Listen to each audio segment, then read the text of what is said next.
एक संघर्ष की ताकत ने एक इमारत के एक अच्छे हिस्से को नष्ट कर दिया जो अर्धसम्राट स्तर की लड़ाई से बल का सामना करने में सक्षम होना चाहिए। दोनों ने विस्फोटक शक्ति के साथ प्रतिस्पर्धा की। प्रतियोगिता शुरू से अंत तक बहुत साफ सुथरी थी, जिसमें कोई कल्पना नहीं थी। परिणाम एक सांस में स्पष्ट हो गया। अर्जुन देव अपनी जगह पर खड़े हो गए और इत्मीनान से अपनी हथेली पीछे हटा ली। हवा ने उसके बालों और कपड़ों को थोड़ी देर के लिए लहराया, इससे पहले कि वे धीरे धीरे बस गए। कविराज ने खून की उल्टी की और फर्श पर गिरने से पहले 100 कदम पीछे हट गया। फिर उसने खांसने और फिर से खून की उल्टी करने से पहले अर्जुन देव को घूर कर देखा। उन्होंने अर्जुन देव की ओर इशारा करते हुए कहा, तुमने मुझे धोखा दिया। कड़ाई से कहें तो अर्जुन देव ने वास्तव में कविराज को धोखा दिया था। हालांकि यह कविराज के अपने कार्यों का परिणाम था। फोर्सीज हीरो गैदरिंग के दौरान विभिन्न उत्कृष्ट प्रतिभाओं को एक चाल की लड़ाई के लिए चुनौती देने का अर्जुन देव का साहस ज्यादातर इसलिए था क्योंकि उनकी सबसे बड़ी ताकत उनकी विस्फोटक शक्ति थी। महान पूर्णता अर्धसम्राट की ओर बढ़ने के बावजूद अर्जुन देव केवल आधे महीने में सभी 10,000 स्वर्गीय नियमों को एक विचार के साथ सक्रिय करने में सक्षम होने के बिंदु पर पहुंच गए थे, उनका स्वतंत्र रूप से उपयोग कर रहे थे।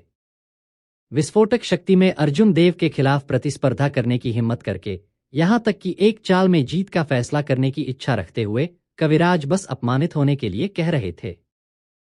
शुसेंटलैंड ने राहत की सांस ली और आगे बढ़ा। फिर उन्होंने कहा, उपसंप्रदाय मास्टर कविराज, मुझे आशा है कि आप अपना वचन निभाएंगे। फायर बीकन संप्रदाय के लोगों को हेवनली स्टार आइलैंड के समुद्र में दिखाई देते हुए नहीं देखना चाहता। आपके साथियों ने आपकी बातें खुद सुनी। कविराज को जवाब देना मुश्किल हो गया। अप्रत्याशित रूप से कई 100 वर्षों तक जीवित रहने के बाद वह एक युवा अपस्टार्ट के हाथों गिर गया। अर्जुन देव ने स्पष्ट रूप से पूर्ण लाभ रखा, लेकिन उन्होंने लड़ाई शुरू होने से पहले अपने हाव भाव में कोई बदलाव नहीं दिखाया, ऐसा अभिनय किया कि वह हारने जा रहे थे। कविराज उठे और काले सूक्ष्म सिक्कों की ओर चले गए, उन्हें दूर रखने और तुरंत छोड़ने की तैयारी कर रहे थे। इस बार उन्होंने खुद को पूरी तरह से शर्मिंदा किया। रुको, अर्जुन देव ने कविराज को आगे कोई कदम उठाने से रोकते हुए ठंड से चिल्लाया। कविराज ने कहा, तुम क्या चाहते हो? ज्यादा कुछ नहीं। बात सिर्फ इतनी है कि इस हॉल की पाबंदियां बर्बाद हो गई हैं। इसकी मरम्मत करना बहुत महंगा है। आपने छत को उड़ा दिया और फिर भी आप बस दूर जाना चाहते हैं? अर्जुन देव ने बिना किसी जल्दबाजी के कहा, आपको 50 लाख काले सूक्ष्म सिक्के पीछे छोड़ने होंगे। आप अनुचित हो रहे हैं।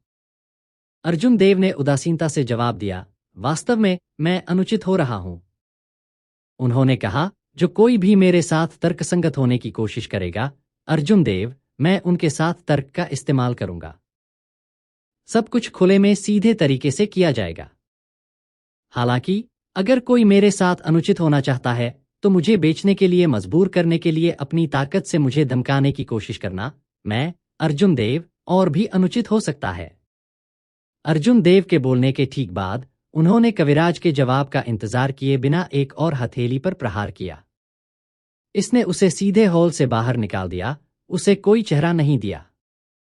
अन्य 8 बूढ़ों ने नजरों का आदान प्रदान किया। अर्जुन देव का दृढ़ रुख और शब्द स्पष्ट रूप से उन पर लक्षित थे। ये सभी बूढ़े लोग बेहद घबराए हुए थे, सोच रहे थे कि क्या अर्जुन देव उनके सभी काले सूक्ष्म सिक्के छीन लेंगे। अर्जुन देव ने हंसते हुए पूछा, क्या हर कोई अपने काले एस्ट्रल सिक्के वापस लेने की तैयारी नहीं कर रहा है? क्या ऐसा हो सकता है कि आप अभी भी मेरे स्वर्गीय स्टार द्वीप के उपग्रह संसाधन द्वीप खरीदना चाहते हैं? जब सभी ने यह सुना, तो उन्होंने तुरंत राहत की सांस ली। फिर उन्होंने जल्दबाजी में 5 मिलियन ब्लैक एस्ट्रल सिक्के वापस एकत्र किए, जिनमें से प्रत्येक ने बाहर फेंक दिया। इन बूढ़ों के काले सूक्ष्म सिक्के वापस लेने के बाद अर्जुन देव ने हथेली पर प्रहार किया। बैंग! उन्होंने कविराज द्वारा छोड़े गए काले सूक्ष्म सिक्कों के ढेर को चूर्ण में कुचल दिया। 5 मिलियन काले सूक्ष्म सिक्के उन बूढ़े लोगों की आंखों के ठीक सामने पाउडर में बदल गए, जिससे वे सदमे में चश्मे में पड़ गए। किसी भी अर्धसम्राट के लिए 5 मिलियन ब्लैक एस्ट्रल सिक्के एक महत्वपूर्ण राशि थी। हालांकि अर्जुन देव ने बिना पलक झपकाए सिक्कों को कुचलकर पाउडर बना दिया। इसका क्या मतलब है? हर कोई हैरान था। ये सभी बूढ़े लोग अनुभवी लोग थे जो सैकड़ों वर्षों से जीवित थे। उन्हें अर्जुन देव की मंशा जल्दी समझ में आ गई।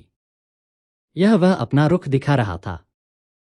अर्जुन देव को 5 मिलियन ब्लैक एस्ट्रल सिक्कों की परवाह नहीं थी। उन्होंने कविराज को इन काले सूक्ष्म सिक्कों को पीछे छोड़ने के लिए केवल उन्हें एक कीमत चुकाने के लिए मजबूर किया, यह दिखाने के लिए कि जो कोई भी हेवनली स्टार द्वीप को निशाना बनाना चाहता है, उसे कीमत चुकाने के लिए मानसिक रूप से तैयार होने की आवश्यकता है। अन्यथा वे काले सूक्ष्म सिक्कों के इस ढेर की तरह समाप्त हो जाएंगे।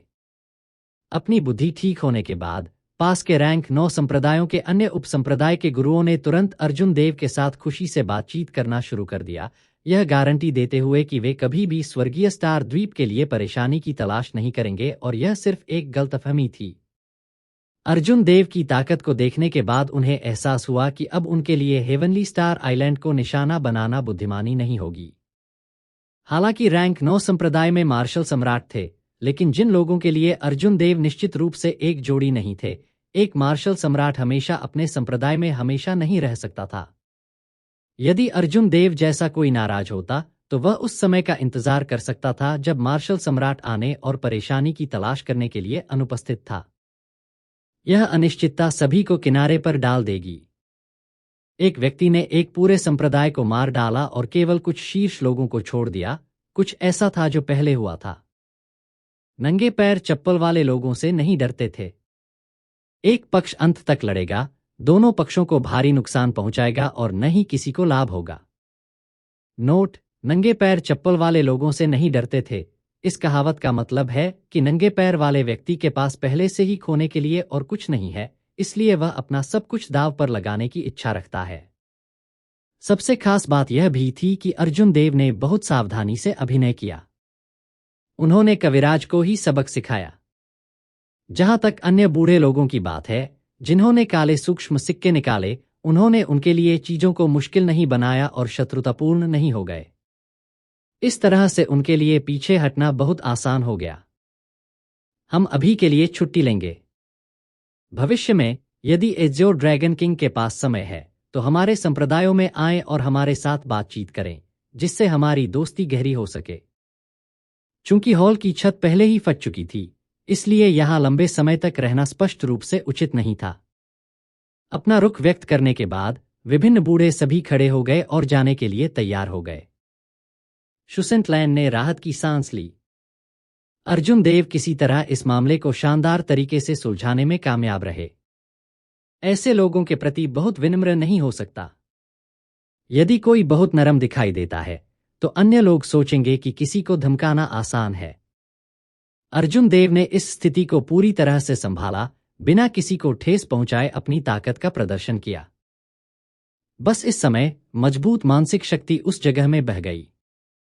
हेवनली स्टार आइलैंड पर हर किसी को ऐसा लगा जैसे कोई उन्हें घूर रहा है। अचानक किसी ने भी हिलने की हिम्मत नहीं की।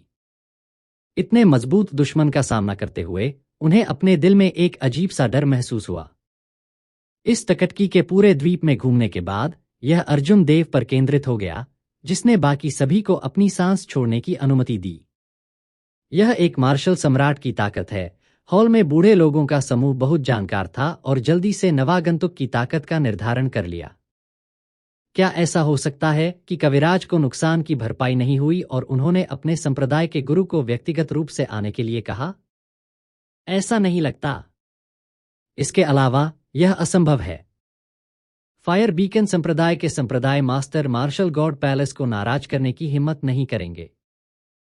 साथ ही यह भी कहा जा सकता है कि कविराज ने ही इस बार चीजों को गड़बड़ कर दिया, अनुचित व्यवहार किया। फायर बीकन संप्रदाय के संप्रदाय गुरु के व्यक्तित्व को देखते हुए अगर वह आते हैं तो वह रिश्ते को सुधारने के लिए यहां होंगे। सबसे महत्वपूर्ण बात यह है कि यह शक्ति एक मामूली स्वर्गीय मार्शल सम्राट की शक्ति नहीं है। यह फायर बीकन संप्रदाय के संप्रदाय गुरु की तुलना में बहुत मजबूत है। उन बूढ़ों के हाव भाव बदल गए क्योंकि वे एक दूसरे से फुसफुसाते थे। भीड़ अनुमान लगा रही थी कि यह कौन सा मार्शल सम्राट था। कौन इतना हिम्मती था, बिना किसी डर के यहां आ रहा था।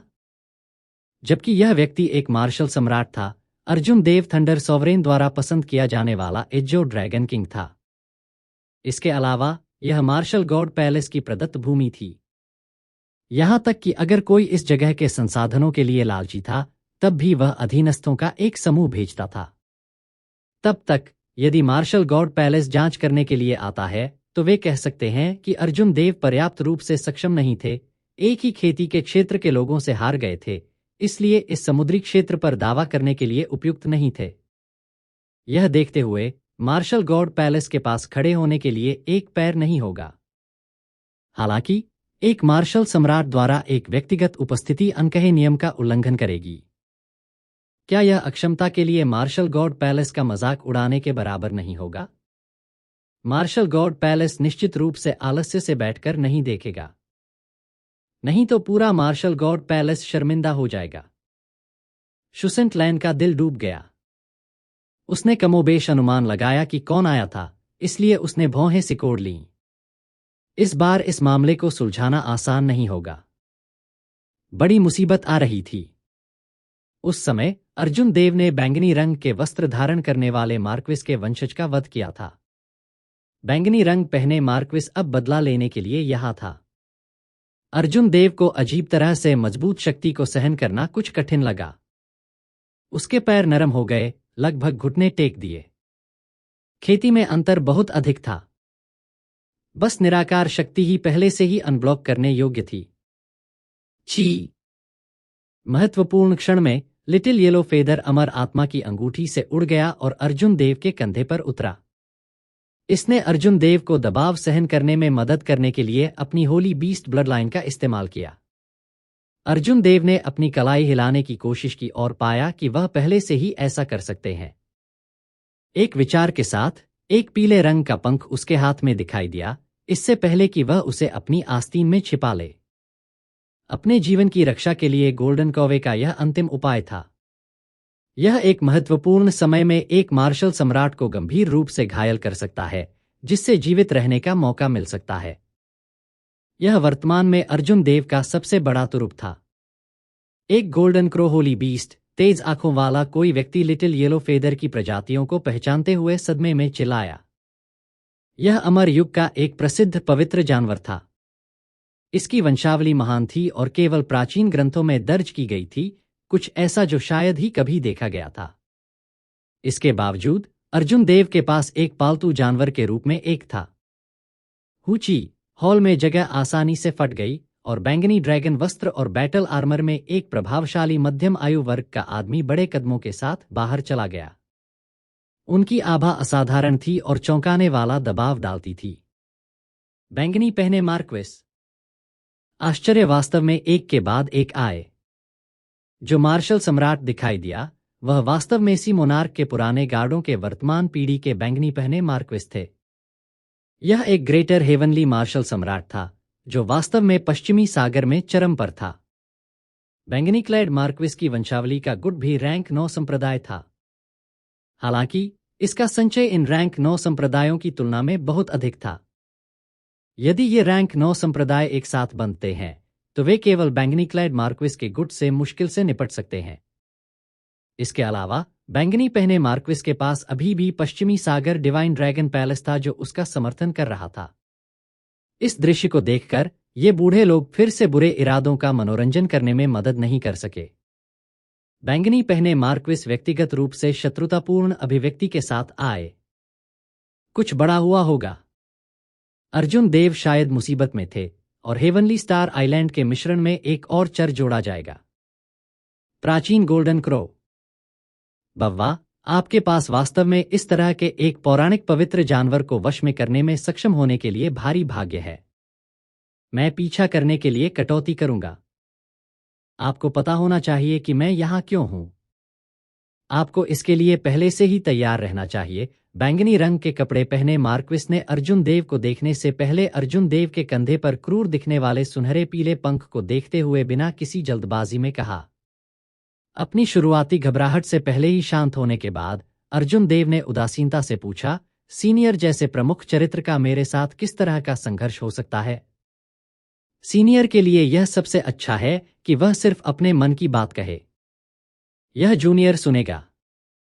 बैंगनी पहने मार्क्विस ने इस पर कुछ नहीं कहा। हालांकि वे सभी बूढ़े चौंक गए, यह सोचने के लिए कि अर्जुन देव ने इस तरह से एक महान स्वर्गीय मार्शल सम्राट से बात करने की हिम्मत की। अगर बैंगनी रंग का पहना मार्क्विस चाहता तो वह अर्जुन देव को एक पल में मार सकता था। दोनों की ताकत बादल और कीचड़ की तरह बहुत भिन्न थी। बैंगनी पहने मार्क्विस से पहले सभी तरकीबें, मार्शल तकनीक या इच्छाएं क्षणभंगुर बादलों की तरह थीं। वास्तव में आपने इस तथ्य को पकड़ लिया कि मैं आपको मारने की हिम्मत नहीं करता। कौन कल्पना कर सकता था कि बैंगनी रंग पहने मार्क्विस अर्जुन देव की बातें सुनने के बाद हंसने लगेगा, अविश्वसनीय रूप से शांति की ओर देख रहा था। हालांकि थोड़ी देर बाद उनकी अभिव्यक्ति ठंडी हो गई।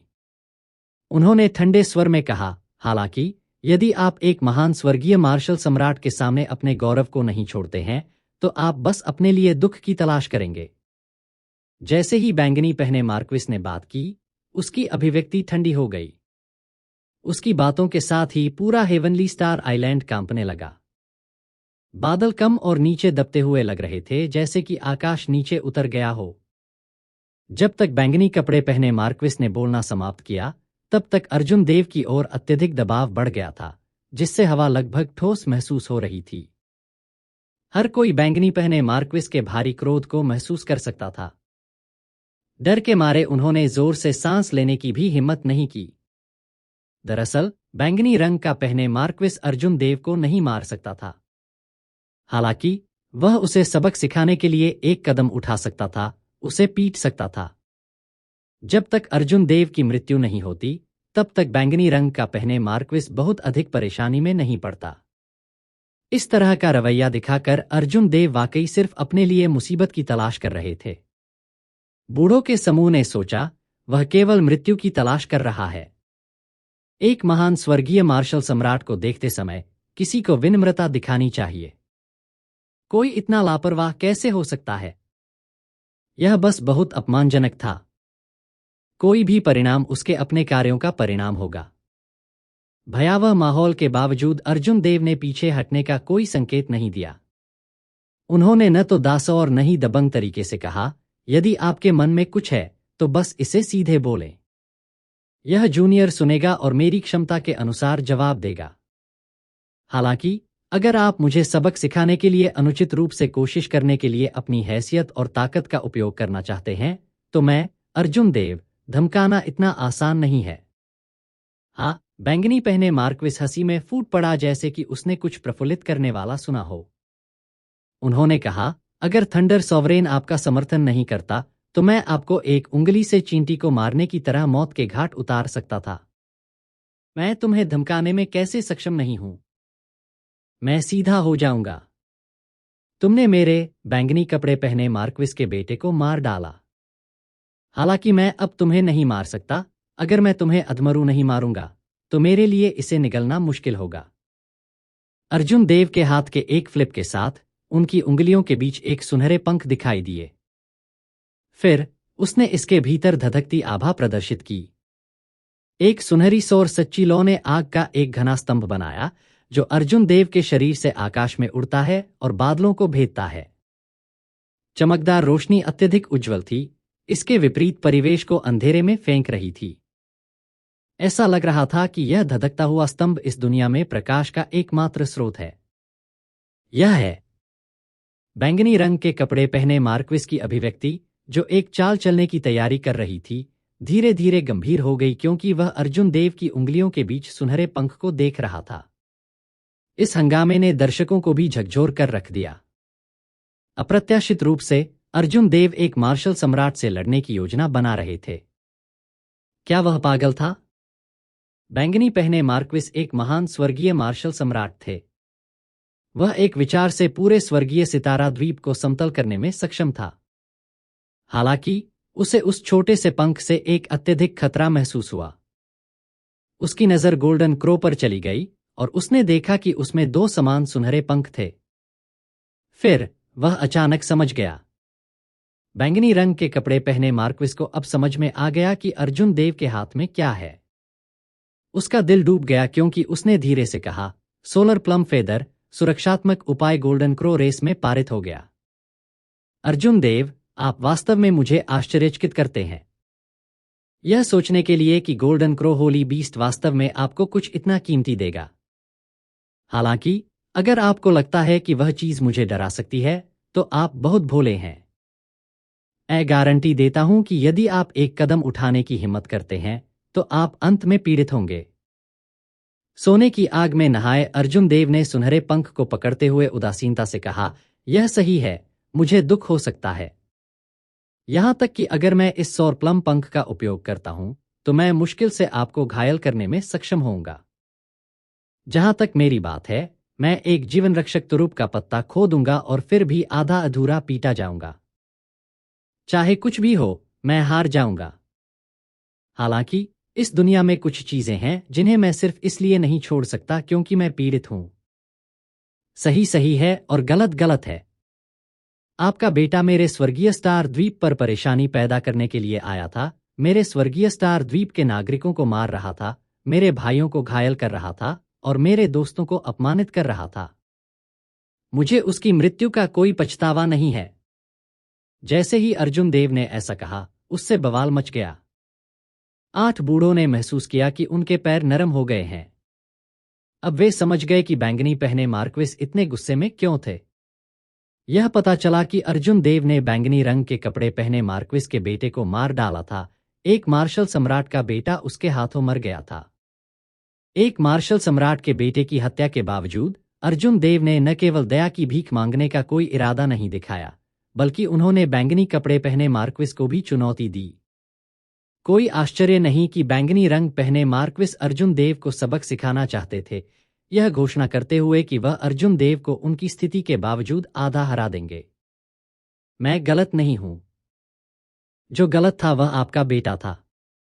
भले ही आप व्यक्तिगत रूप से आए हों, लेकिन मुझसे माफी मांगना असंभव है, अर्जुन देव। गलत गलत है और सही सही है। अगर आप मुझ पर कोई कदम उठाते हैं, तो मैं अंत तक साथ खेलने के लिए तैयार हूं। मेरा मानना है कि आपके दुश्मन भारी रूप से घायल बैंगनी पहने मार्क्विस को देखकर बहुत खुश होंगे।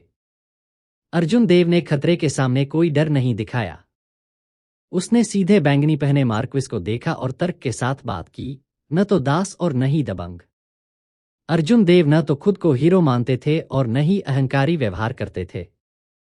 हालांकि कुछ चीजें थीं जिन पर उन्हें दृढ़ रहने की आवश्यकता थी।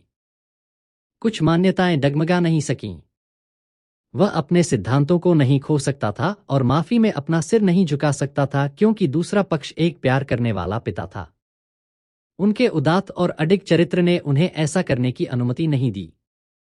अर्जुन देव के उन शब्दों ने किसी कारण से गलत धारणा पैदा की।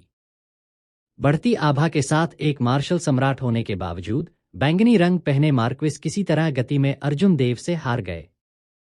शुसेंटलैन, जो बगल में था, ने अपने खून की भीड़ को महसूस किया। उसके दिल में एक लौ धधक उठी क्योंकि उसने बैंगनी पहने मार्क्विस की मजबूत आभा का सामना किया। उन्होंने आगे बढ़ने के लिए पूरा प्रयास किया और कहा, अर्जुन देव, इस उम्र में आपके जैसा भाई होना वाकई लायक है। फिर शुसेंटलैन बैंगनी पहने मार्क्विस की ओर मुड़ा और जोर से कहा, बैंगनी पहने मार्क्विस, तुम्हारा बेटा मेरी वजह से मर गया। यदि आप अर्जुन देव को अपमानित करना चाहते हैं, तो आपको पहले मेरे मृत शरीर पर कदम रखना होगा। आप इस बारे में बहुत स्पष्ट हैं कि क्या हुआ, यह सही था या नहीं। भविष्य में मेरी असुर जाति का एक वरिष्ठ निश्चित रूप से आएगा और आपकी तरह न्याय मांगेगा। शुसेंटलैन को यह सब कहने के लिए संघर्ष करना पड़ा। एक मार्शल सम्राट की ताकत से पहले एक शब्द भी बोलने के लिए दांत बंद करके एक चौतरफा प्रयास की आवश्यकता होती थी। हालांकि शुसेंटलैन को यह कहने की जरूरत थी ताकि उसके दिमाग में जो कुछ भी चल रहा था उसे बाहर निकाल सके। अर्जुन देव ने बैंगनी वस्त्र धारण करने वाले मार्किस के पुत्र को शुसेंटलैन के कारण मार डाला। अब जब एक मार्शल सम्राट आया तो अर्जुन देव ने सारा दोष अपने ऊपर ले लिया, लेकिन उसने मार्शल सम्राट की अवहेलना करते हुए अपना सिर या धनुष नहीं झुकाया। वह शुसेंटलैन निश्चित रूप से कायर भी नहीं था। मैं भी। बैंगनी रंग के कपड़े पहने मार्क्विस, अगर आप बड़े भाई अर्जुन देव को अपमानित करना चाहते हैं, तो आपको पहले मेरी यामिनी के मृत शरीर पर कदम रखना होगा। मैं, जतिन, मौत से लड़ने को तैयार हूं। मैं, चंचल, जब तक आप बड़े भाई अर्जुन को अपमानित करने की कोशिश करते हैं, तब तक मैं आलस्य से खड़ा नहीं रहूंगा। वहां मैं भी हूं। अर्जुन देव के शरीर से आकाश में उड़ता हुआ अग्निस्तंभ अंधेरे में रास्ता रोशन करने वाले दीपक की तरह था। इसने हेवनली स्टार आइलैंड के सभी लोगों को इकट्ठा किया। उन सभी ने अपने चेहरे पर गुस्सा दिखाया, बिना किसी डर के बैंगनी पहने मार्क्विस को देख रहे थे। लोगों के इकट्ठा होने की संख्या बढ़ गई।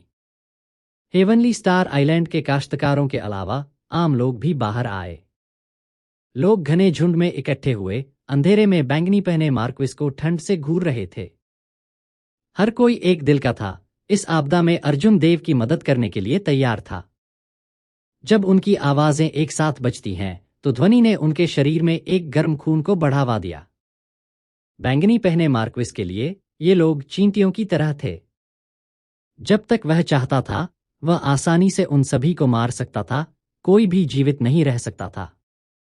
हालांकि पर्पल क्लैड मार्क्विस ने पहले कभी इस तरह के लाइनअप का अनुभव नहीं किया था।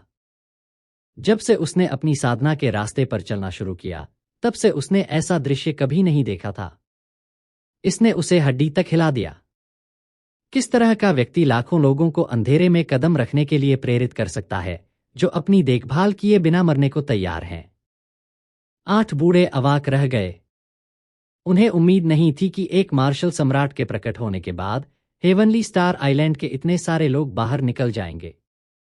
पर्पल क्लैड मार्क्विस द्वारा अर्जुन देव को अधमरू पीटने का अपेक्षित दृश्य नहीं हुआ। इसके बजाय हेवनली स्टार आइलैंड द्वारा वातावरण को दबा दिया गया था, जिससे ये बूढ़े लंबे समय तक अवाक रह गए। बेशक बैंगनी पहने मार्क्विस संभवतः इन सभी लोगों को नहीं मार सकता था। वह कोई दुष्ट कृषक नहीं था। वह उस हद तक शोक संतप्त नहीं था। हालांकि ऐसी स्थिति पर्पल क्लैड मार्क्विस की अपेक्षाओं को पूरी तरह से पार कर गई। जब वह तारों से भरे स्वर्ग से वापस आया और उसे अपने बेटे की मृत्यु की खबर मिली, तो वह केवल अपने बेटे के लिए कुछ करने के लिए हेवनली स्टार आइलैंड जाना चाहता था। अर्जुन देव को बेरहमी से सबक सिखाने और उसे अधमरू पीटा, अर्जुन देव को माफी मांगने और इसकी भरपाई करने के लिए मजबूर करने के लिए। अप्रत्याशित रूप से ऐसा दृश्य हुआ। अर्जुन देव, आप वास्तव में उत्कृष्ट हैं। इस मार्क्विस को यह स्वीकार करना होगा कि आप वास्तव में अपने उत्थान और प्रसिद्धि के योग्य हैं। हालांकि आपको पता होना चाहिए कि भले ही आपके पास 10 गुना लोग हों, यह एक मार्शल सम्राट के सामने क्षणभंगुर बादलों की तरह है। बैंगनी पहने मार्क्विस ने एक विराम के बाद जारी रखा, अगर मैं तुम्हें चोट पहुंचाना चाहता हूं, तो रास्ते में कितने भी लोग क्यों न हों, वे मुझे रोक नहीं पाएंगे। यदि आप आज माफी मांगते हैं और मुआवजा देते हैं, तो मैं, बैंगनी पहने मार्क्विस, अपनी बात रखूंगा। मैं भविष्य में फिर से आपके लिए परेशानी की तलाश नहीं करूंगा और इसे अपने बेटे के अक्षम होने के रूप में लूंगा। यह बात सुनकर 8 बूढ़े बहुत चौंक गए। अर्जुन देव वास्तव में इस बैंगनी रंग के कपड़े पहने मार्क्विस को समझौता करने के लिए मजबूर करने में कामयाब रहे, जो पश्चिमी सागर में बह गया था। अगर इस बात की खबर फैल गई तो किसी को यकीन नहीं होगा। अर्जुन देव के सफेद वस्त्र आग में सुनहरे और चमकदार दिखाई दिए। उन्होंने शांति से प्रतिवाद किया, चूंकि मैं गलत नहीं हूं, तो मुझे माफी क्यों मांगनी चाहिए? कोई भी वरिष्ठ जो मार्शल सम्राट के रूप में आगे बढ़ने में कामयाब रहा है, वह मेरे, अर्जुन देव के सम्मान के योग्य है। इसमें सीनियर पर्पल क्लैड मार्क्विस भी शामिल हैं। हालांकि मैं अभी भी वही बात कहूंगा, सही सही है और गलत गलत है। अर्जुन देव ने हमेशा मेरे जीवन में इस सिद्धांत को बरकरार रखा है और इसे कभी नहीं बदलेंगे। अगर मैं मर भी जाऊं, तो भी मुझे इसका पछतावा नहीं होगा। अगर आप आक्रमण करना चाहते हैं, तो अर्जुन देव साथ खेलने के लिए तैयार हैं। अर्जुन देव ने सुनहरे पंख को पकड़ना जारी रखा। उन्होंने अपने सिद्धांतों को सिर्फ इसलिए नहीं बदला क्योंकि बैंगनी पहने मार्क्विस ने समझौता किया। इसके बजाय वह सुनहरे पंख का उपयोग करने के लिए तैयार हो गया, जरूरत पड़ने पर एक साथ गिरने में संकोच नहीं किया। कितना घृणित! बैंगनी रंग पहने मार्क्विस उसके दिल में उग्र रूप से दहाड़ने लगा क्योंकि क्रोध अंतहीन रूप से निर्मित हो रहा था। उसने कभी इतना विवादित और उदास महसूस नहीं किया था। यह सिर्फ अर्जुन देव के हाथ में उस सुनहरे पंख के डर के कारण नहीं था, अर्जुन देव की दृढ़ता ने उन्हें बहुत भयभीत भी कर दिया। प्राचीन काल से अनगिनत उत्कृष्ट प्रतिभाएं रही हैं। शायद वे अर्जुन देव से भी ज्यादा उत्कृष्ट रहे होंगे। हालांकि उनका गर्व और दृढ़ता अभूतपूर्व थी, अद्वितीय। अच्छा, अच्छा, अच्छा। पर्पल-क्लैड मार्क्विस ने निर्णय लेने के बाद लगातार 3 बार अच्छा कहा। वह अब अर्जुन देव के साथ यहां समय बर्बाद करने को तैयार नहीं था। उसने ठंडे स्वर में कहा, मेरे बेटे के शरीर को सौंप दो और आज यह मार्क्विस आपको अभी के लिए जाने देगा। सुनहरे पीले पंख ने अर्जुन देव के चारों ओर घूमते हुए आकाश में उड़ते हुए आग के स्तंभ को वापस अपने आप में अवशोषित कर लिया। अंधेरा गायब हो गया और सूरज की रोशनी एक बार फिर चमक उठी। हेवनली स्टार आइलैंड पर सभी ने मुस्कान दिखाई। वे जीत गए। अर्जुन देव ने सुनहरे पंख को हटाते हुए कहा, सुशांत, लाश को बैंगनी रंग के कपड़े पहने मार्क्विस को सौंप दो। रुको। बैंगनी पहने मार्क्विस, चूंकि आप जानते हैं कि आप गलत हैं, आप इस लाश को व्यर्थ में नहीं ले जा सकते। जैसे ही शुसेंटलैन लाश को बाहर निकालने ही वाला था, क्षतिग्रस्त हॉल में अचानक कहीं से 2 लोग दिखाई दिए, एक बूढ़ा आदमी और एक युवक। यहां तक कि बैंगनी कपड़े पहने मार्क्विस ने भी इन दोनों के अस्तित्व पर पहले से ध्यान नहीं दिया था। सभी ने तुरंत उस बूढ़े आदमी पर ध्यान केंद्रित किया जो बोल रहा था और चौंक गया। वह वास्तव में एक और ग्रेटर हेवनली मार्शल सम्राट था। दर्शकों के बीच शुसेंटलैन और यामिनी ने इस बूढ़े आदमी और युवा के चेहरे को देखकर अत्यधिक आश्चर्य के भाव प्रकट किए। वह युवक कोई और नहीं बल्कि लैन तियांजी था, जो असुर रेस में गया था। आखिरकार वह लंबे समय के बाद लौटा। इसके अलावा लैन तियांजी ने असुर जाति के एक महान स्वर्गीय मार्शल सम्राट को भी वापस लाया। आगे के चिंतन पर स्थिति समझ में आई।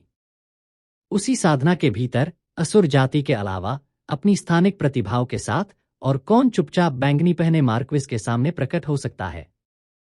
जब बैंगनी रंग पहने मार्क्विस ने बूढ़े व्यक्ति की उपस्थिति देखी तो उसकी अभिव्यक्ति बदल गई। उसने इस व्यक्ति को पहचान लिया।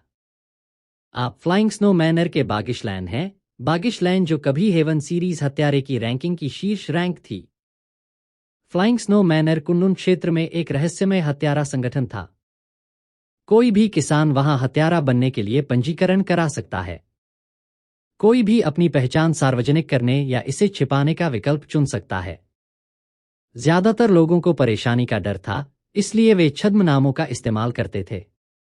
केवल कुछ लोग जो या तो उस डर को साझा नहीं करते थे या पहले से ही प्रसिद्ध थे, उन्होंने सीधे तौर पर अपनी असली पहचान का उपयोग किया।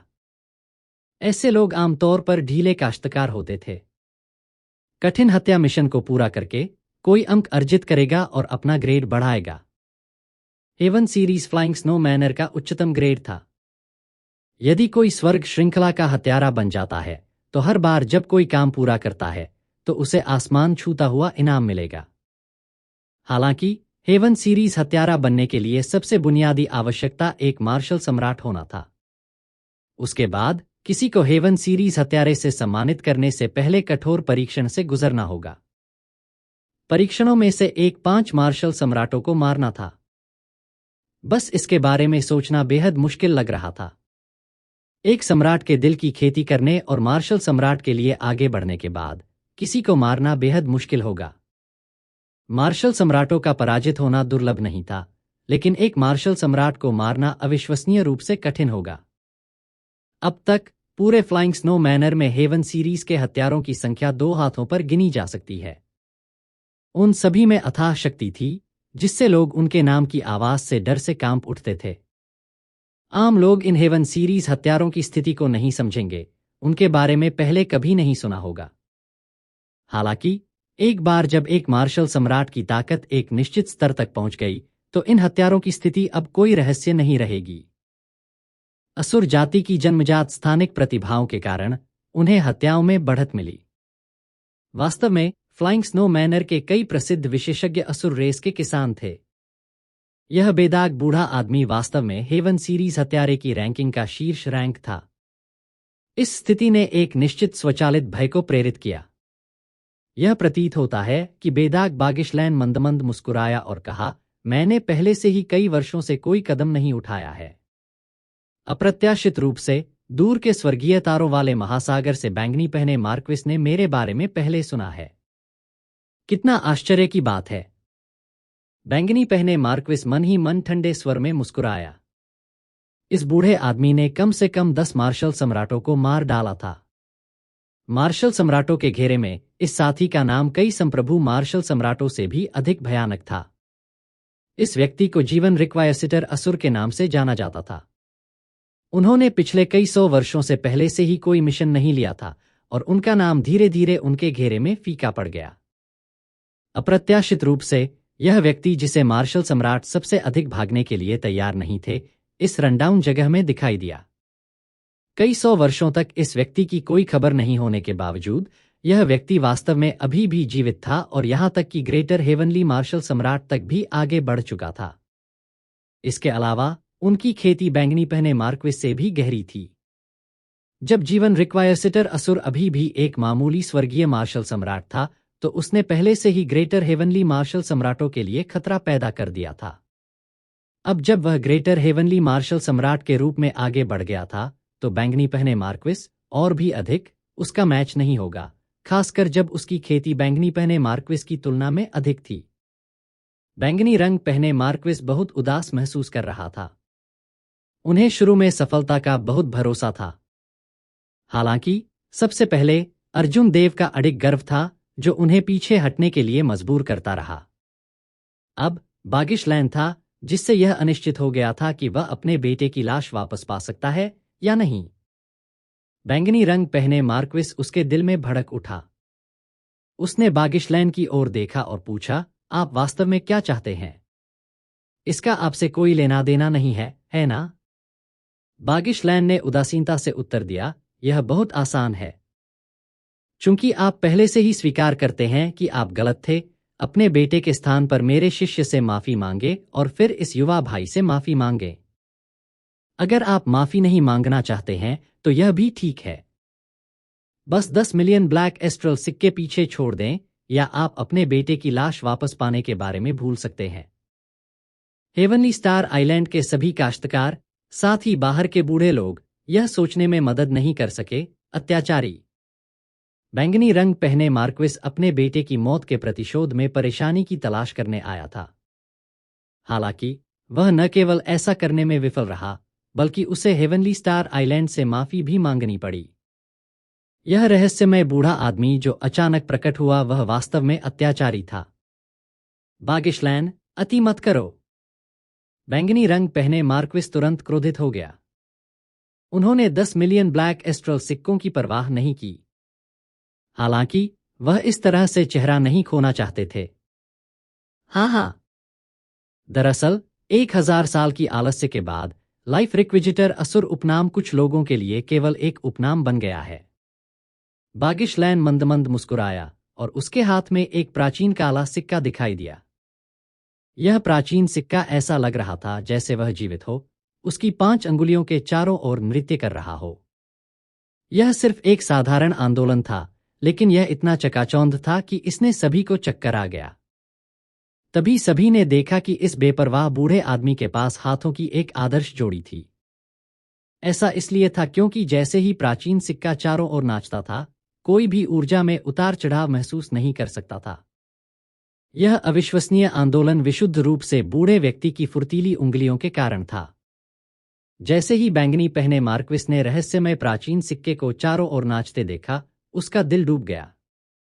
अफवाह में कहा गया है कि जब वह सिक्का हिलना बंद कर देगा, तभी बागिशलैन ने अपनी चाल चली। इससे भी अधिक अतिरंजित अफवाहों में कहा गया है कि जब कोई बागिशलैन का प्राचीन सिक्का देखता है, तो कोई भागने के बारे में भूल सकता है, क्योंकि यह असंभव होगा।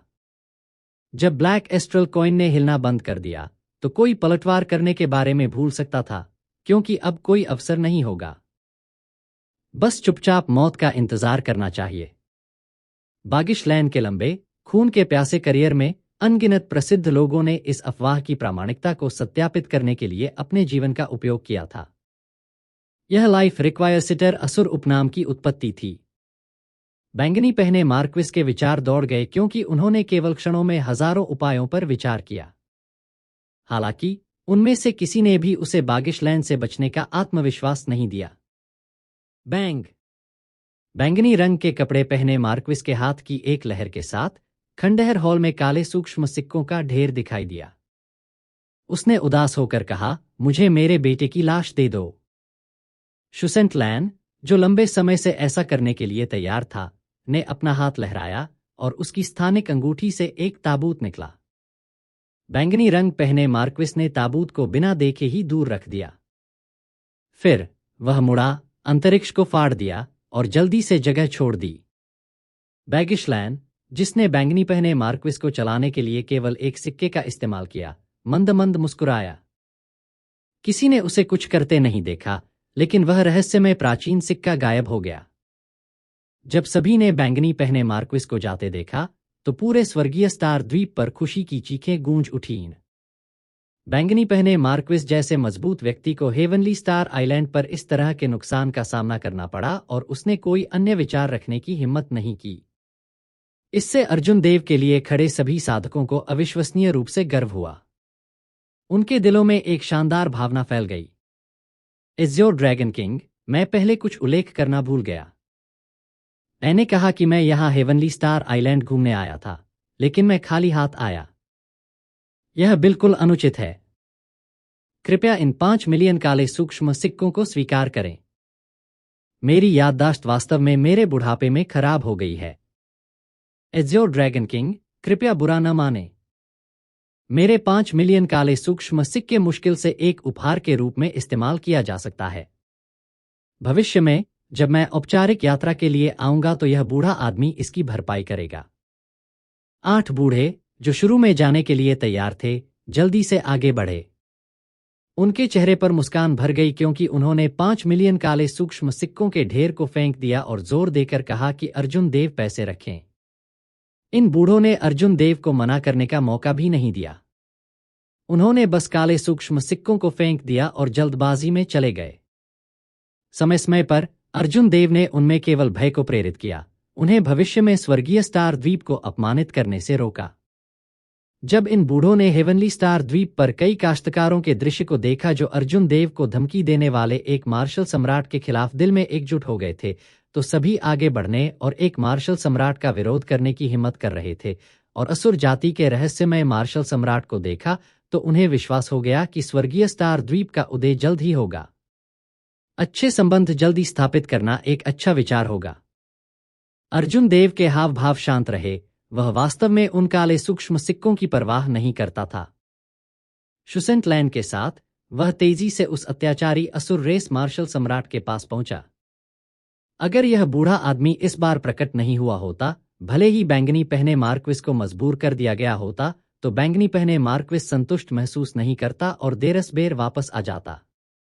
हालांकि अब जब बैंगनी पहने मार्क्विस डर गया था, भले ही आमंत्रित किया गया हो, तो वह लौटने की हिम्मत नहीं करेगा। मैंने आपको अपने गुरु का उल्लेख करते हुए कैसे नहीं सुना? अर्जुन देव ने सुशांत लान से पूछा, जो उनके बगल में था। सुशांत लैन की मुस्कान धीरे धीरे फीकी पड़ गई। ऐसा लग रहा था जैसे उसे कोई बुरी खबर याद आ गई हो। फिर उन्होंने उत्तर दिया, 5 साल पहले मेरे गुरु ने कहा था कि वह संप्रभु मार्शल सम्राट के माध्यम से जाने जा रहे हैं। इसके बाद से ही उसकी कोई खबर नहीं थी। आज के आधार पर ऐसा लगता है कि वह अपनी सफलता में विफल रहा। संप्रभु मार्शल सम्राट के माध्यम से तोड़ना न केवल अत्यधिक खतरे के साथ आया, बल्कि केवल एक मौका भी होगा। यदि कोई इस अवसर को चूक जाता है, तो संप्रभु मार्शल सम्राट के लिए आगे बढ़ने का दूसरा मौका नहीं होगा। प्राचीन काल से दूसरे मौके की कोई मिसाल नहीं थी। अर्जुन देव ने सुसंत को सांत्वना देते हुए कहा, यह ठीक है। कम से कम वह ठीक है। सुसंत लैन ने अपनी मुस्कान वापस पा ली। उन्होंने सिर हिलाया और कहा, हाँ, ज्यादातर लोग संप्रभु मार्शल सम्राट के माध्यम से तोड़ने में विफल होने पर अपनी जान गंवा देते हैं। मास्टर का जीवित रहना पहले से ही सबसे अच्छी खबर है। शब्दों के इस आदान प्रदान के बाद दोनों लैन तियांजी और बागिश लैन के सामने पहुंचे। अर्जुन देव ने मुट्ठी बांधकर सलामी दी और कहा, इस बार मदद करने के लिए सीनियर को बहुत बहुत धन्यवाद। सिर्फ धन्यवाद उस कृतज्ञता को कवर नहीं कर सकता जो मैं महसूस करता हूं। बेपरवाह बागिश लैन ने मुस्कुराते हुए कहा, आप बहुत विनम्र हैं। यहां तक कि अगर मैं उपस्थित नहीं हुआ तो भी आप पहले से ही कमोबेश स्थिति से निपट चुके थे। यह पहली बार है जब इस बूढ़े व्यक्ति ने एक युवा को ग्रेटर हेवनली मार्शल सम्राट के सामने अपने सिद्धांतों को मजबूती से पकड़ने का प्रबंधन करते हुए देखा। इसके अलावा यह मामला इसलिए हुआ क्योंकि आप सुशांत के लिए खड़े थे, मुसीबत को आमंत्रित कर रहे थे, फिर भी आपने सारा दोष अपने ऊपर ले लिया। मुझे धन्यवाद कहना चाहिए। तियानजी सही थे, सुशांत ने सही व्यक्ति का अनुसरण किया। लैन तियानजी ने मुस्कुराते हुए कहा, हर समय मास्टर ने कभी विश्वास नहीं किया कि सुशांत अपने चरित्र को देखते हुए इतनी कम उम्र में किसी अन्य व्यक्ति का अनुसरण करने के लिए तैयार होंगे। अब जब उसने इसे अपने लिए देख लिया है तो उसके पास इस पर विश्वास करने के अलावा कोई विकल्प नहीं है। शुसेंट लैन अपने मालिक के संप्रभु मार्शल सम्राट के माध्यम से तोड़ने के मामले से अधिक चिंतित था। उसने पूछा, मास्टर, सॉवरेन मार्शल सम्राट के माध्यम से कैसे टूट गया? जैसे ही शुसेंट लैन ने यह कहा, लैन तियानजी और बागिश लैन के चेहरों पर मुस्कान फीकी पड़ गई। अर्जुन देव और सुशांत लैन को तुरंत एहसास हुआ कि कुछ गड़बड़ है, शायद किसी तरह का हादसा हुआ था। काश, एक सम्राट के लिए राजा से सम्मानित होना वास्तव में कठिन होता है। तियानजी, उन्हें इसके बारे में बताओ, बागिश लैन ने आह भरी, खुद यह कहने के लिए अनिच्छुक। लैन तियानजी ने उदास होकर कहने से पहले कुछ देर इस विषय पर विचार किया, असफल। संप्रभु मार्शल सम्राट के लिए आगे बढ़ने का क्लेश असीम रूप से भयानक है। मास्टर के पास अब जीने के लिए केवल 20 से 30 साल हैं। क्या? जब सुशांत लैन और अर्जुन देव ने यह सुना तो उनके हाव भाव काफी बदल गए। बागिश लैन भाग्यशाली था कि वह राजा से सम्मानित होने में विफल रहने के कारण जीवित रह गया। अप्रत्याशित रूप से अभी भी इतना गंभीर परिणाम था। बागिश लैन धीरे से मुस्कुराया और कहा, हर कोई अंततः मर जाएगा। यहां तक कि एजोर सम्राट और वर्तमान सबसे मजबूत थंडर सॉवरेन जैसा मजबूत व्यक्ति भी इससे बच नहीं सकता। मार्शल गॉड की ओर बढ़े बिना कोई भी मौत से बच नहीं सकता। इसे ज्यादा ध्यान देने की जरूरत नहीं है। यह बूढ़ा आदमी पहले से ही काफी जी चुका है। गुरुजी। शुसेंट लैन भावनाओं से भरा हुआ लग रहा था। अंत में लैन तियानजी शायद इतने लंबे समय तक नहीं लौटे क्योंकि बागिश लैन के अपने क्लेश में विफल होने के बाद वह बागिश लैन की देखभाल कर रहे थे। अप्रत्याशित रूप से लैन तियानजी से मिलने के बाद ऐसी खबर आई। छुआ हुआ महसूस करते हुए बागिश लैन ने आधा डांटा आधा मजाक किया, यह ठीक है। बस कड़ी मेहनत करना जारी रखें। कौन जानता है, शायद एक दिन मैं आपको और तियानजी दोनों को एक साथ राजा से सम्मानित होते हुए देख पाऊंगा। अर्जुन देव, जो बातचीत सुन रहे थे, अचानक कुछ सोच रहे थे। उन्होंने पूछा, वरिष्ठ, क्या आपने कभी जीवनकाल बढ़ाने के लिए प्राकृतिक खजाने का उपयोग किया है? बागिश लैन फूट फूट कर मुस्कुराया। जीवनकाल बढ़ाने के लिए ऐसे प्राकृतिक खजाने मिलना मुश्किल है। वे ऐसी चीजें हैं जिन्हें केवल पाया जा सकता है और खोजा नहीं जा सकता है। जब मैं छोटा था तो मैं कुछ खोजने में कामयाब रहा, लेकिन मैंने उन्हें तब कोई नोटिस नहीं दिया, बस उन्हें कुछ पुराने दोस्तों को दे दिया। हालांकि अब जब मुझे इसकी आवश्यकता है तो मुझे कोई नहीं मिल रहा है। कुछ चीजें ऐसी थीं जिन्हें अधिकांश समय उपयोग करने की आवश्यकता नहीं होती थी और इस प्रकार उनका कोई महत्व नहीं था। हालांकि जब किसी को वास्तव में उनकी आवश्यकता होती है तो वह उन्हें ऐसी चीजों के रूप में खोज लेता है जो कोई केवल भाग्य से प्राप्त कर सकता है और प्रयास से नहीं।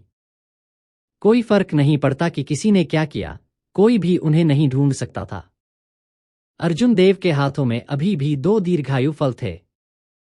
उसने जल्दी से एक निकाला और कहा, यह दीर्घायु फल है। यह जीवनकाल को 100 साल तक बढ़ा सकता है।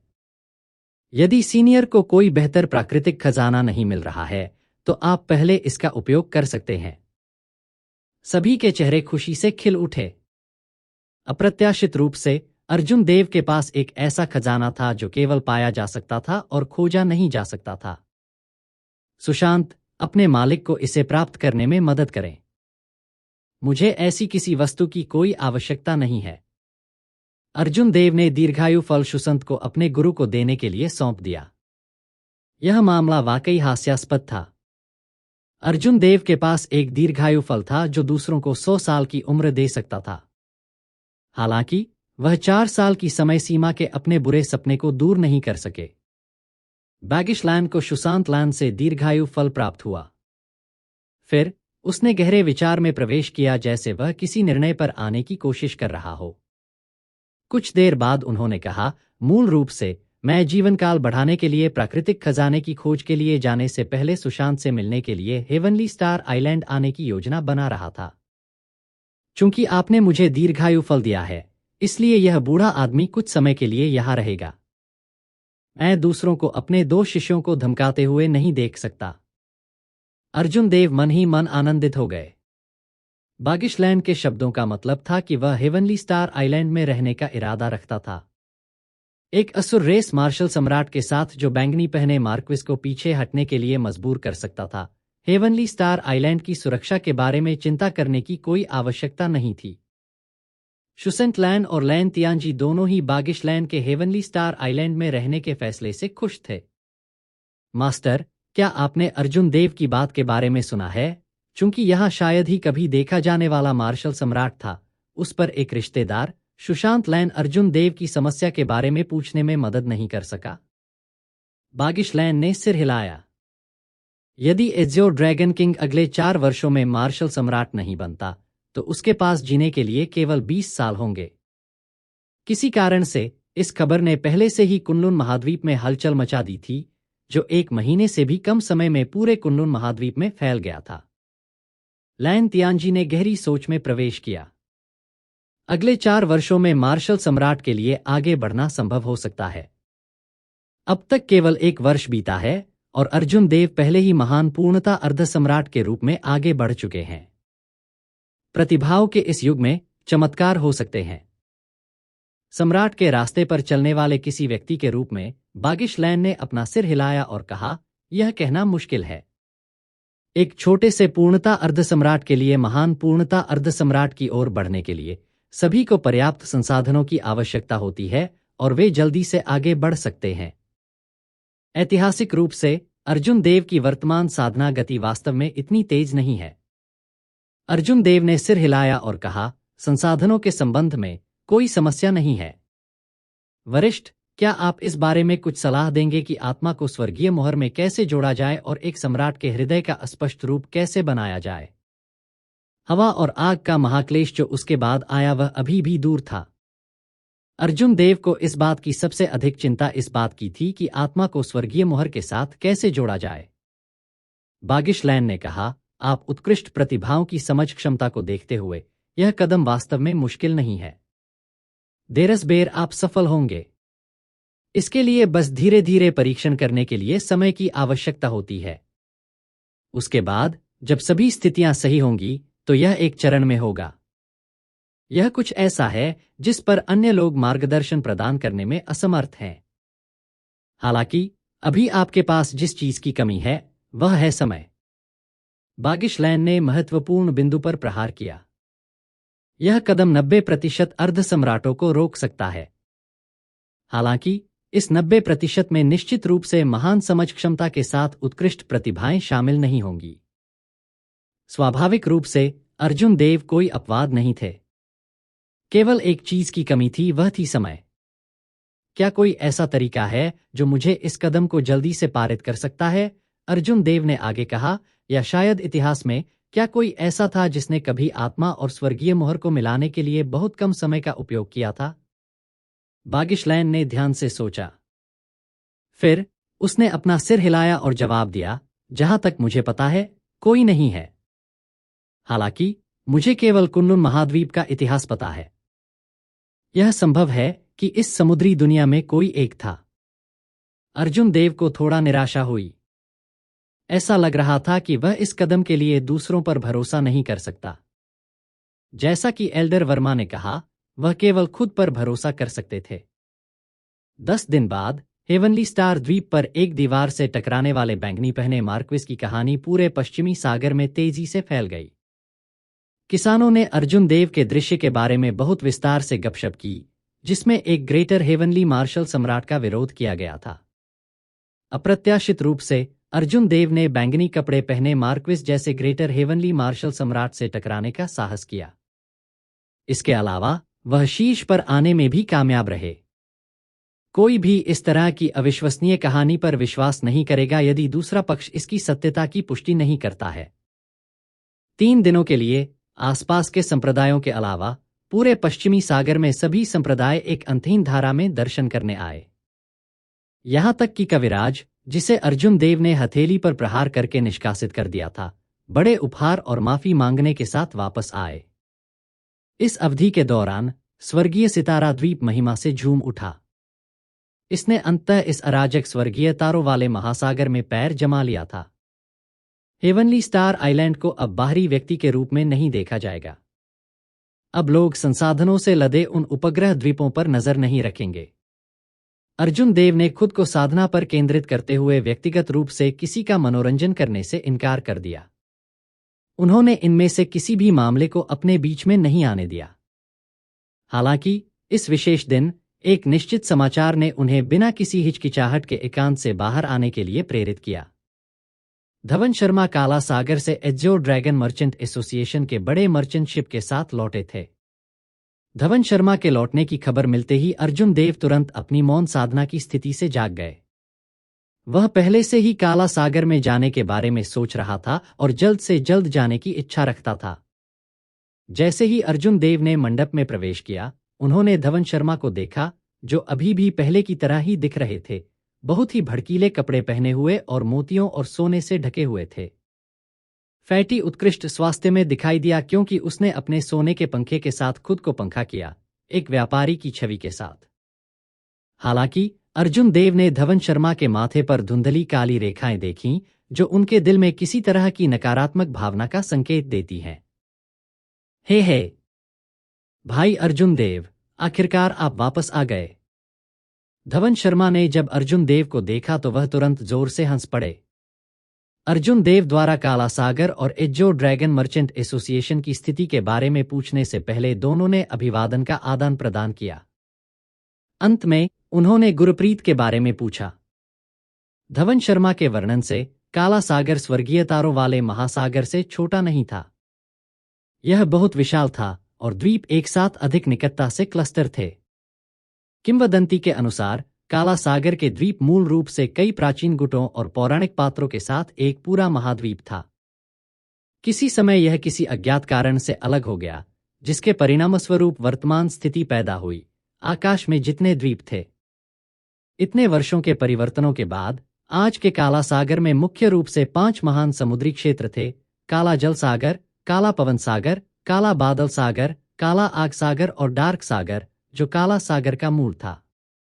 काला सागर वह स्थान था जो पूरे समुद्री दुनिया में संसाधनों में सबसे समृद्ध था, वह क्षेत्र जिसमें सबसे अधिक आकस्मिक मुठभेड़ें थीं। हालांकि पूरे महासागरीय संसार में इसका सबसे खराब प्राकृतिक वातावरण भी था। यह न केवल नाम में बल्कि वास्तविकता में भी काला सागर था। पूरे साल असीम काले बादलों ने पूरे काला सागर को ढक लिया। आसमान में हमेशा अंधेरा रहता था। सूरज की रोशनी कितनी भी चुभने वाली क्यों न हो, वह समुद्र तक नहीं पहुंच सकती थी। हवा में एक रहस्यमय पदार्थ भी था जिसे खत्म नहीं किया जा सकता था। यह पदार्थ किसानों के दिमाग को प्रभावित करेगा, जिससे वे हिंसक, आसानी से क्रोधित हो जाएंगे और अपनी रक्त पिपासु को नियंत्रित करने में असमर्थ हो जाएंगे। काला सागर में सभी किसान बहुत गर्म स्वभाव के थे, असामाजिक व्यवहार प्रदर्शित करते थे और बहुत ही अनुचित थे। पूरी जगह अफरातफरी मच गई। हालांकि ऐसी जगह पर विशेषज्ञों को प्रशिक्षित करना बहुत आसान था। इसके अलावा ऐसे विशेषज्ञ एक टोपी की बूंद पर मौत से लड़ेंगे। कोई भी कृषक जो लंबे समय तक ऐसे वातावरण में अप्रभावित रह सकता है और अपनी मानसिक स्थिति को बनाए रख सकता है, उसके पास अन्य स्थानों के किसानों की तुलना में बहुत अधिक मानसिक स्थिति होगी। जब धवन शर्मा ने एज्योर ड्रैगन मर्चेंट एसोसिएशन के विकास के बारे में बात की, तो वह बहुत उत्साहित हो गए। उनके शब्द एक निरंतर धार में बह रहे थे। फैटी ने पहले ही शुरुआती 100 मिलियन ब्लैक एस्ट्रल सिक्के वापस अर्जित कर लिए हैं और 50 मिलियन ब्लैक एस्ट्रल सिक्कों का लाभ उठाया है। शानदार प्रगति। हालांकि जब उन्होंने सुना कि अर्जुन देव ने ड्रैगन गेट ट्रेजर ट्रोव में 1 अरब काले सूक्ष्म सिक्कों की खोज की है तो वह चौंक गए। धवन शर्मा ने कहा, लानत है, इस मोटे भगवान ने 1 साल से अधिक समय तक इतनी मेहनत की और मैं अभी भी 2 या 3 दिनों में आपने और उस लड़की ने जो किया उससे हार गया। हालांकि थोड़ी देर बाद फैटी की मुस्कान वापस आ गई और उसने पूछा, इसके बारे में क्या आप मुझे और पूंजी दे सकते हैं? काला सागर में बहुत सारे सामान हैं, बस बहुत ज्यादा। हमारा व्यापारी जहाज स्पष्ट रूप से अपर्याप्त है। अर्जुन देव ने आधे अधूरे मजाक में आधा आधा सख्ती से कहा, आप इसके बारे में भूल सकते हैं। न केवल मैं आपको और अधिक ब्लैक एस्ट्रल सिक्के नहीं दे सकता, बल्कि आपके व्यापारी संघ ने जो संसाधन अर्जित किए हैं उन्हें भी स्वर्गीय ड्रैगन सिटी के निर्माण में फनल करना है। धवन शर्मा ने अपना पंखा खोला और बीच में कहा, है मैं सिर्फ मजाक कर रहा था। इस मोटे भगवान के लिए पैसा सिर्फ एक संख्या है। इस मोटे भगवान को जो आनंद मिलता है वह प्रक्रिया है। धवन शर्मा की बातों में कोई झूठ नहीं था। यदि वह वास्तव में धन के लिए लालची था तो स्काई डोम दायरे में उसकी संपत्ति पहले से ही उसे कई जन्मों तक चलने के लिए पर्याप्त थी। अर्जुन देव ने आगे कहा, मैं आपको जितना समर्थन दूंगा उतना कम नहीं होगा। आप हेवनली स्टार आइलैंड के उपग्रह द्वीपों में से एक चुन सकते हैं और एज्योर ड्रैगन मर्चेंट एसोसिएशन के विशेष उपयोग के लिए एक व्यापारी द्वीप का निर्माण कर सकते हैं। जहां तक व्यापारी जहाजों की बात है, एक बार जब Manisha Mihir black flame island में मामलों को सुलझा लेती हैं, तो मैं किंग ग्रेड युद्धपोतों के पहले बैच को आपके व्यापारी संघ को भेज दूंगा। जब धवन शर्मा ने यह सुना तो उनकी आंखें तुरंत चमक उठीं और उनके चेहरे पर एक विस्तृत मुस्कान दिखाई दी। यह बहुत उदार है। मैं एक पवित्र प्रतिज्ञा भी करूंगा। 3 साल के भीतर मैं एज्योर ड्रैगन मर्चेंट एसोसिएशन को पश्चिमी सागर का शीर्ष व्यापारी संघ बना दूंगा। अर्जुन देव ने हाथ हिलाते हुए कहा, ऐसी प्रतिज्ञा की कोई आवश्यकता नहीं है। मुझे आपकी क्षमताओं पर भरोसा है। हालांकि हमारा लक्ष्य सिर्फ पश्चिमी सागर नहीं बल्कि पूरा समुद्री विश्व है। उसके बाद हमें अभी भी कुनलुन महाद्वीप पर वापस चार्ज करना होगा और उन लोगों को रौंदना होगा जिन्होंने आपके साइन बोर्ड को तोड़ने की हिम्मत की, उन्हें अपने साइन बोर्ड तोड़ने के लिए मजबूर किया। धवन शर्मा ने यह सुनने के बाद उन्होंने उस समय को याद किया जब उनके साइन बोर्ड टूट गए थे। फिर वह एक बुरा रूप दिखाने में मदद नहीं कर सका। जब अर्जुन देव ने उस भाव को देखा तो वह थोड़ा भौंहे चढ़ा गए। आपके साथ कुछ गलत लगता है। आप ऐसे दिखते हैं जैसे आप अपनी रक्त पिपासा को नियंत्रित नहीं कर सकते।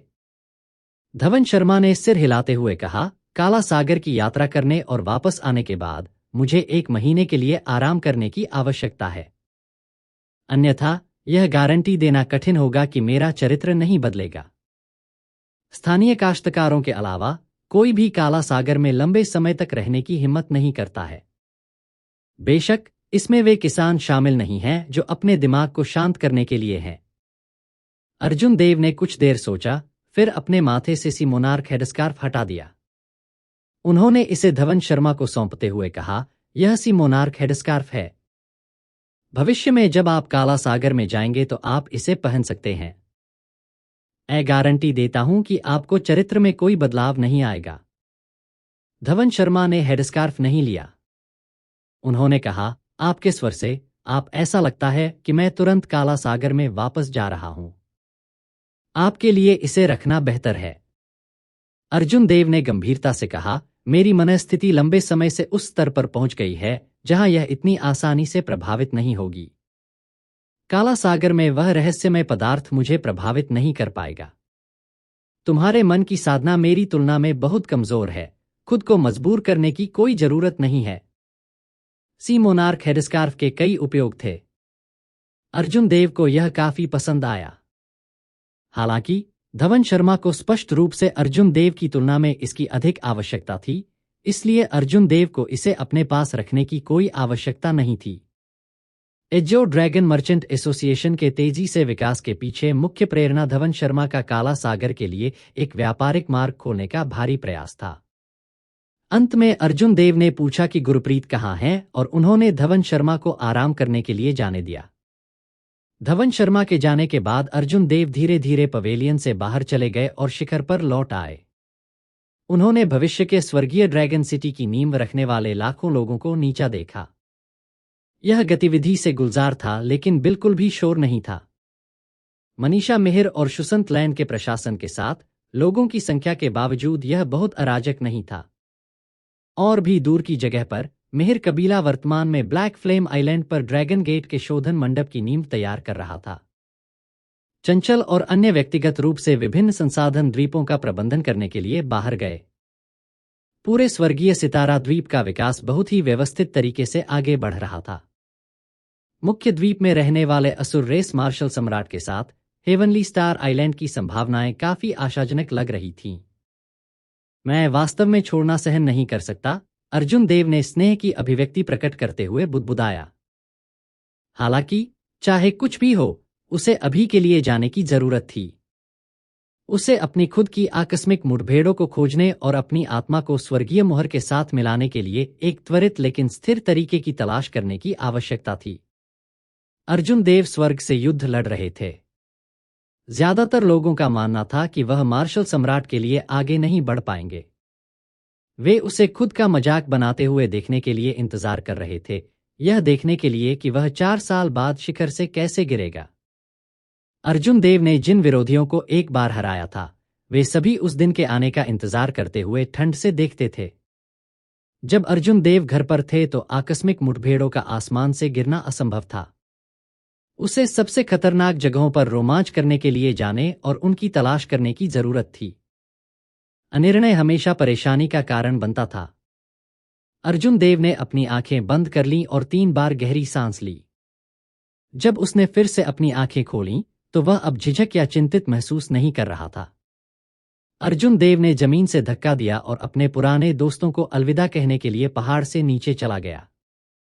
अपने ज्यादातर दोस्तों से मिलने के बाद वह आखिरी बार मनीषा मेहर के पास गए। वह वर्तमान में अपने कमरे में थी, जो खुरदरे ड्राफ्ट और सभी प्रकार की पुस्तकों और सूचनाओं के ढेर से भरा हुआ था। इस कुछ गंदा कमरे में मनीषा मेहर ने अधिक रफ ड्राफ्ट बनाने में व्यस्त काम किया। यहां तक कि जब अर्जुन देव पहुंचे, तब भी उन्होंने उन पर ध्यान नहीं दिया। जब मनीषा मेहर ने लापरवाही से अपना सिर उठाया और अर्जुन देव को बाहर देखा, तो उनकी आंखों में आश्चर्य चमक उठा। उसने जो कर रही थी उसे रोक दिया और मुस्कुराते हुए पूछा, क्या गलत है? आपके पास मुझसे मिलने आने का समय कैसे है? इस पर अर्जुन देव ने जवाब दिया, अनुमान लगाने की कोशिश करें। आपके पास 3 मौके हैं। मनीषा मेहर ने अपने माथे पर थप्पड़ मारा और फूट फूट कर मुस्कुराई। मुझे वास्तव में उम्मीद है कि मैं इस बार गलत अनुमान लगाता हूं, लेकिन आपको अंततः छोड़ना होगा। अब जब हेवनली स्टार आइलैंड सही रास्ते पर है, तो आप आश्वस्त महसूस कर सकते हैं। अर्जुन देव मुस्कुराया। दरअसल वह इस लड़की से कुछ भी नहीं छिपा सकता था। इन दोनों के बीच शब्दों की कोई जरूरत नहीं थी। थोड़ी देर की चुप्पी के बाद अर्जुन देव ने उसे जाने के लिए मुड़ने से पहले ध्यान रखने के लिए कहा, यह मत भूलो कि तुमने क्या वादा किया था कि तुम व्यक्तिगत रूप से मुझे मेरा घूंघट हटाते हुए देखोगे। मनीषा मेहर ने कहा कि उनकी आंखों में आंसू आ गए। अर्जुन देव एक पल के लिए रुका, लेकिन उसने अपना सिर पीछे नहीं घुमाया। वह हंसा, चिंता मत करो। मैं, अर्जुन देव, कभी भी किसी वादे से पीछे नहीं हटता। अगर मैंने कहा कि मैं यह करूंगा, तो मैं करूंगा। मैं निश्चित रूप से जीवित रहूंगा और व्यक्तिगत रूप से आपको अपना घूंघट हटाते हुए देखूंगा। आप क्लाउड सी डोमेन की शीर्ष सुंदरता हैं। अगर मैं यह देखे बिना मर जाऊं कि आप वास्तव में कैसे दिखते हैं, तो मैं संतुष्ट महसूस नहीं करूंगा। इतना कहकर अर्जुन देव बड़े कदम उठाते हुए चले गए। उनका विदाई वाला फिगर धीरे धीरे मनीषा मेहर की धुंधली दृष्टि से गायब हो गया। रहस्यमय काला सागर में अर्जुन देव का क्या इंतजार था? क्या वह उपभोग अर्धसम्राट के माध्यम से तोड़ने के साधन खोजने में सक्षम होगा? सब कुछ अज्ञात था। इस कदम के साथ ही एक नई यात्रा अर्जुन देव का इंतजार कर रही थी। सम्राट का रास्ता, स्वर्ग के खिलाफ लड़ाई। हेवनली स्टार आइलैंड से काला सागर जाते समय पहला पड़ाव इसके 5 महान समुद्री क्षेत्रों में से एक होगा, काला जल सागर। यह समुद्री क्षेत्र पूरे पश्चिमी सागर क्षेत्र के बराबर था। अर्जुन देव बाण ड्रैगन युद्ध रथ पर सवार हुए और बादलों के ऊपर उड़ते हुए अभिमा को इसे चलाने के लिए कहा। उन्होंने युद्ध रथ के अंदर खेती करना जारी रखा, बिना समय बर्बाद किए। गाड़ी में नरम बिस्तर पर एक ठंडी जेड प्रार्थना चटाई तैर रही थी। अर्जुन देव उस पर पालथी मारकर बैठ गए। 5 अलग अलग रंगों की रोशनी धीरे धीरे उसकी परिक्रमा कर रही थी। इनमें से प्रत्येक रोशनी ने एक अलग भावना दी, नरसंहार, मृत्यु, बर्बादी, निराशा और दुख। ये सभी एक दूसरे से अलग हैं। यह सही था। ये रोशनी वे 5 सिंहासन थे जिन्हें अर्जुन देव ने एकत्र किया था। उन्होंने 5 अलग अलग प्रकार के उच्च स्तरीय राज्यों को इकट्ठा किया था। अधिकांश लोगों के लिए, यदि वे इन अवस्थाओं में से किसी एक को समझ सकते हैं और इसे वसीयत में आगे बढ़ा सकते हैं, तो उन्हें जीनियस कहा जाएगा। ऐसी 2 वसीयत के साथ कोई भी बिना किसी बाधा के घूम सकता है। 3 के साथ एक को एक पूर्ण प्रतिभा कहा जा सकता है। हालांकि अर्जुन देव के पास ऐसी 5 अवस्थाएं थीं। यदि वह भविष्य में विनाश सिंहासन और दर्द सिंहासन इकट्ठा करने में कामयाब रहा, तो उसके पास 7 होंगे। बहुत सारे थे। अर्जुन देव का इरादा इन वसीयत में बदलने का नहीं था। ऐसा करने से बहुत अधिक समय बर्बाद होगा। वह तब तक इंतजार करने का इरादा रखता था जब तक कि वह सभी 7 राज्यों को इकट्ठा नहीं कर लेता और फिर उन्हें चक्रों की स्थिति में मिला देता है। उसके बाद वह चक्रों की स्थिति को चक्रों की इच्छा में आगे बढ़ाएगा, जो वह मार्शल सम्राट तक पहुंचने के बाद करने का इरादा रखता था। अभी के लिए अर्जुन देव इन विभिन्न राज्यों को पूरी तरह से नहीं छोड़ सकते थे। उसने इशारा किया और गाड़ी की छत खुल गई। जैसे ही वह प्रार्थना चटाई पर पालथी मारकर बैठा, उसके सामने एक विस्ता सामने आया, जिससे उसे दूरी में देखने की अनुमति मिली। एक विचार के साथ बिजली का ताबीज जो गड़गड़ाहट की इच्छा का प्रतिनिधित्व करता था, उड़ गया और एक उज्ज्वल प्रकाश के साथ चमक उठा। फिर इसने एक तेज, छोटे कृपाण का आकार ले लिया। यह अर्जुन देव की महान पूर्णता कृपाण आत्मा का रूप था। कृपाण आत्मा पर बिजली फीकी नहीं पड़ी जैसे ही यह चिंगारी उठी। अर्जुन देव ने अपना हाथ बढ़ाया और कृपाण क्यूई के एक स्ट्रैंड को अपनी उंगलियों से बिजली के साथ बाहर निकाल दिया। यह बिजली के एक बोल्ट की तरह लग रहा था क्योंकि यह आकाश को फाड़ रहा था और 5 किलोमीटर दूर रैंक 8 स्पिरिट बीस्ट से टकरा गया था। बिजली की शक्ति वाली कृपाण क्यूई ने सबसे पहले स्पिरिट बीस्ट को आधे में विभाजित किया। फिर इसमें मौजूद बिजली फट गई, जिससे स्पिरिट बीस्ट के शरीर के 2 टुकड़े राख हो गए। जब हवा चली तो राख सब बिखर गई। यह अतिरिक्त शक्ति कृपाण आत्मा में बिजली की शक्ति को जोड़ने से आई थी। अंत में एक ब्लेड्समैन के लिए किसी की ताकत को मापने का मानक अभी भी कृपाण आत्मा थी। पुसी लिटिल येलो फेदर, जो अभिमा के साथ था, कमजोर दिखने से घृणा करता था, इसलिए उसने एक सुनहरी लौ उगल दी और सीधे एक और रैंक 8 स्पिरिट बीस्ट को जलाकर राख कर दिया। फिर इसने अर्जुन देव पर एक अहंकारी नजर डाली। थोड़ा पीला पंख, व्यवहार करो। अर्जुन देव अपनी चाल का परीक्षण कर रहे हैं। उसे बाधित मत करो। अभिमा ने गहरे समुद्र में बाढ़ वाले ड्रैगन को चलाते हुए लिटिल येलो फेदर के सिर को थपथपाते हुए कहा। अर्जुन देव ने हंसते हुए औपचारिक रूप से अपना परीक्षण शुरू करने से पहले लिटिल येलो फेदर पर एक एस्ट्रल कोर फेंक दिया। ये सभी लाइटें उच्च स्तर की अवस्थाएं थीं। यद्यपि उसने उन्हें वसीयत के लिए उन्नत नहीं किया था, वे उच्च स्तर के थे और आग या बर्फ जैसे मौलिक राज्यों से अधिक मजबूत थे। अर्जुन देव ने इन विभिन्न अवस्थाओं को अपनी कृपाण आत्मा के साथ अलग अलग फ्यूज करने का इरादा किया। एक नरसंहार कृपाण आत्मा को बर्बाद करना, निराशा कृपाण आत्मा, मृत्यु कृपाण आत्मा और शोक कृपाण आत्मा। इस तरह अलग अलग दुश्मनों का सामना करते समय उसके पास अलग अलग विकल्प होंगे, जिससे वह दुश्मन के आधार पर अधिक उपयुक्त हथियार चुन सकेगा। कभी कभी कुछ विरोधियों के पास एक मजबूत बचाव होता था। यहां तक कि अर्जुन देव की मजबूत बिजली कृपाण आत्मा भी प्रभावी नहीं होगी। ऐसे में अन्य प्रकार की कृपाण आत्माएं अप्रत्याशित परिणाम ला सकती हैं। अर्जुन देव ने मृत्यु की स्थिति को अपनी चेतना के सागर में समाहित कर लिया। तुरंत उसका मन मृत्यु से जुड़ी सभी प्रकार की भावनाओं से भर गया। उन्हें उनके साथ तालमेल बिठाने में थोड़ा समय लगा। अर्जुन देव की आंखें एक घातक रूप से धूसर हो गईं। फिर उसने अपनी उंगलियों से कृपाण क्यूई का एक किनारा निकाला।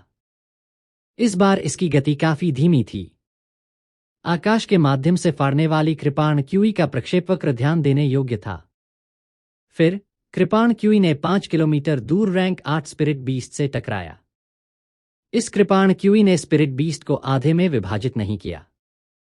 हालांकि कृपाण क्यूई स्पिरिट बीस्ट में घुस गई और मृत्यु की शक्ति धीरे धीरे फैल गई। स्पिरिट बीस्ट के शरीर से जीवन धीरे धीरे फीका पड़ गया। थोड़ी देर बाद उसका मुरझाया हुआ शरीर आसमान से गिर पड़ा। अर्जुन देव ने गहन विचार में प्रवेश किया। फिर वह बुदबुदाया, इसकी ताकत बिजली कृपाण आत्मा की तुलना में बहुत कम है। हालांकि यह इसकी कम अनुकूलता के कारण है। कुछ अभ्यास के बाद यह कुछ प्रकार के विरोधियों के खिलाफ कुछ अप्रत्याशित परिणाम प्राप्त करने में सक्षम हो सकता है। इसके बाद उन्होंने विभिन्न कृपाण आत्माओं की शक्ति का परीक्षण किया। फिर उन्होंने उनकी अनुकूलता में सुधार करने पर काम किया। इन कृपाण आत्माओं का लगातार अभ्यास करना भी उनकी कृपाण आत्मा के साथ प्रशिक्षण का एक और रूप था। एक अर्ध सम्राट के लिए 70% समझ में आने वाली कृपाण आत्मा पहले से ही बहुत डरावनी थी। अधिकांश ब्रेड्समैन अपनी कृपाण आत्मा के लिए एक रूप को संघनित भी नहीं कर सकते थे जब उन्होंने कृपाण के इरादे को कृपाण आत्मा में आगे बढ़ाया। हालांकि अभी भी सुधार की बहुत गुंजाइश थी। अधिक अभ्यास करने से ताकत पर नकारात्मक प्रभाव नहीं पड़ा। आखिरकार अर्जुन देव अपने मूल में एक ब्लेड्समैन थे। कृपाण आत्मा बहुत महत्वपूर्ण थी। 7 दिन बाद बाढ़ ड्रैगन युद्ध रथ के नीचे के बादल धीरे धीरे काले हो गए जब तक कि वे अंततः काले नहीं हो गए। अर्जुन देव जानते थे कि इसका मतलब है कि वह काला सागर की सीमा तक पहुंच गए हैं। काला जल सागर दूर नहीं होना चाहिए। इस विचार के साथ उसने बाण ड्रैगन युद्ध रथ को दूर कर दिया। उन्होंने यहां से अकेले यात्रा करने की योजना बनाई। आखिरकार काला सागर में कई विशेषज्ञ थे। यह समुद्री क्षेत्र जो अराजक और संसाधनों से समृद्ध था, विशेषज्ञों के लिए एक बड़ा आकर्षण था। अर्जुन देव की शक्ति अत्याचारी तरीके से बिना किसी बाधा के घूमने के लिए पर्याप्त नहीं थी। उसके लिए अधिक लो प्रोफाइल होना सबसे अच्छा था। धवन शर्मा के अनुसार गुरप्रीत काला जल सागर में नहीं बल्कि डार्क सी में था, जो पूरे काला सागर का केंद्र है। इसलिए अर्जुन देव का इस काले जल सागर में अधिक समय तक रहने का इरादा नहीं था। यदि कुछ भी अप्रत्याशित नहीं हुआ तो यह उसके लिए काला सागर के पर्यावरण से परिचित होने के लिए सिर्फ एक पारगमन बिंदु होगा। बादलों को तोड़ने के बाद अर्जुन देव तुरंत सभी प्रकार की नकारात्मक भावनाओं के हमले में आ गए, क्योंकि उन्होंने सांस ली, जलन, क्रोध, रक्त पिपासु और कई अन्य। अर्जुन देव ने अपना मन साफ रखा। उनकी कृपाण आत्मा चमक उठी क्योंकि उन्होंने इन सभी नकारात्मक भावनाओं को खत्म करने के लिए अपनी दृढ़ इच्छा शक्ति का इस्तेमाल किया, अपने शरीर में कोई भी नहीं छोड़ा। डांग डांग। जैसे ही अर्जुन देव समुद्र की सतह की ओर बढ़े, लड़ाई की आवाजें उनके कानों तक पहुंची। उसने देखा और पाया कि एक व्यापारी बेड़ा घिरा हुआ है और हमले के तहत है। यह बेड़ा काफी बड़ा था। व्यापारी जहाज सभी ऋषि ग्रेड थे और उनमें से 10 थे। फ्लैगशिप एक किंग ग्रेड युद्धपोत था। हालांकि स्थिति उन्हें अनुकूल नहीं लग रही थी। छोटे समुद्री डाकू जहाजों के घने समूह ने पूरे व्यापारी समूह को घेर लिया। घातक आभा पेश करने वाले आंकड़े बाहर कूद गए और व्यापारी जहाजों की ओर बढ़ गए। व्यापारी समूह के प्रमुख पर एक क्रूर समुद्री डाकू ने कुछ अन्य लोगों को एक मध्यम आयु वर्ग के व्यक्ति को घेरने में नेतृत्व किया, जो स्पष्ट रूप से ऊपरी हाथ पकड़े हुए था। अर्जुन देव ने काला सागर में अराजकता के बारे में लंबे समय से सुना था। हालांकि उसने सीमा पर पहुंचने के तुरंत बाद व्यापारियों के एक समूह को लूटने की उम्मीद नहीं की थी। कुछ देर देखने के बाद अर्जुन देव ने देखा कि समुद्री डाकुओं का यह दल बहुत मजबूत नहीं था। फ्लैगशिप पर लड़ने वाला क्रूर समुद्री डाकू नेता प्रतीत होता था, लेकिन वह केवल एक महान पूर्णता अर्धसम्राट था। थोड़ी देर बाद अर्जुन देव ने एक फैसला किया। हालांकि अर्जुन देव एक मूर्ख नहीं था जो अपनी भावनाओं को उसे चारों ओर ले जाने दे, स्थिति की परवाह किए बिना एक अजनबी को बचाने के लिए चार्ज करता था। जब इस तरह की कुछ देखता था, अगर वह मदद करने के लिए कुछ भी कर सकता था तो वह करेगा। आखिरकार समुद्री डाकुओं का यह समूह स्पष्ट रूप से अच्छे लोग नहीं थे। अर्जुन देव की आकृति अपने मूल स्थान से लुप्त हो गई। फिर वह फ्लैगशिप के ऊपर दिखाई दिया। अब वह साफ सफेद वस्त्र पहने हुए था, अपने चंद्र छाया कृपाण को पकड़े हुए था। जब दोनों पक्षों ने अचानक प्रकट हुए इस व्यक्ति को देखा तो एक ही समय में उनके हाव भाव बदल गए। वे दोनों रुक गए और वापस चले गए। अंतर यह था कि अधेड़ उम्र के व्यक्ति ने आश्चर्य की अभिव्यक्ति दिखाई, जबकि समुद्री डाकू नेता ने जानलेवा इरादा और क्रोध दिखाया। समुद्री डाकू नेता ने अर्जुन देव की ओर देखते हुए एक भारी लाल रंग का दांतेदार कृपाण पकड़ा और कहा, यह बच्चा कहां से आया? क्या आप काला सागर के नियमों को नहीं जानते? जो कोई भी देखता है कि समुद्री डाकुओं ने हमला किया है, फिर भी मदद करने की हिम्मत करता है, वह पूरे काला सागर में सभी समुद्री डाकुओं द्वारा वांछित हो जाएगा।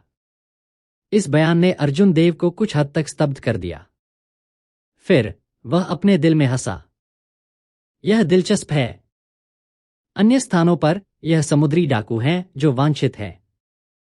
हालांकि इस जगह के नियम उलट हैं। समुद्री डाकुओं का पलड़ा भारी होता है और वे वास्तव में दूसरों को इच्छानुसार सूचीबद्ध कर सकते हैं। छोटे भाई, काला सागर में वास्तव में ऐसा नियम है। समुद्री डाकू गुट शक्तिशाली है। एक बार चाहने के बाद आपको काला सागर के 5 समुद्री क्षेत्रों के आसपास यात्रा करना बहुत मुश्किल होगा। मैं आपकी दयालुता की सराहना करता हूं, लेकिन आपको परेशानी में पड़ने की कोई आवश्यकता नहीं है। अधेड़ उम्र का आदमी बता सकता था कि अर्जुन देव की साधना बहुत अधिक थी और अर्जुन देव अभी भी काफी छोटे थे। वह एक पवित्र भूमि या महान कबीले की एक उत्कृष्ट प्रतिभा होनी चाहिए जो काला सागर के नियमों को नहीं जानता था। इसलिए अधेड़ उम्र के व्यक्ति ने आह भरी और अर्जुन देव को जाने की सलाह दी। समुद्री डाकू नेता ठंडे स्वर में हंसे और अशिष्टता से कहा, अब जब आप नियम जानते हैं तो जल्दी से हाथापाई करें। अर्जुन देव ने उदासीनता से कहा, यह पहली बार है जब मैंने इस नियम के बारे में सुना है। हालांकि यदि आप मर जाते हैं तो आप मुझे इच्छानुसार सूचीबद्ध नहीं कर सकते, है ना? समुद्री डाकू नेता ने हंसते हुए कहा, आप इतनी कम उम्र में पहले से ही एक महान पूर्णता अर्धसम्राट हैं। आपको किसी बड़े गुट से होना चाहिए या किसी पवित्र भूमि का उत्तराधिकारी होना चाहिए। यह देखते हुए कि आपके लिए इस हद तक खेती करना कठिन था, मैं आपके प्रति थोड़ा अधिक विनम्र था। यह सोचने के लिए कि आप वास्तव में इसके बजाय अपना वजन इधर उधर फेंक देंगे। काला सागर अन्य स्थानों से अलग है। मैं आपको केवल यह सलाह दूंगा, सभी अर्धसम्राटों को नाराज नहीं होना चाहिए। समुद्री डाकू नेता ने युद्ध के नारे लगाए और अर्जुन देव पर हमला किया। समुद्री डाकू नेता की आंखें लाल हो गईं। वह जहां भी गुजरा, भेड़िया चिल्लाने लगा और उसके पीछे एक विशाल लाल रंग के भेड़िए की छवि दिखाई दी।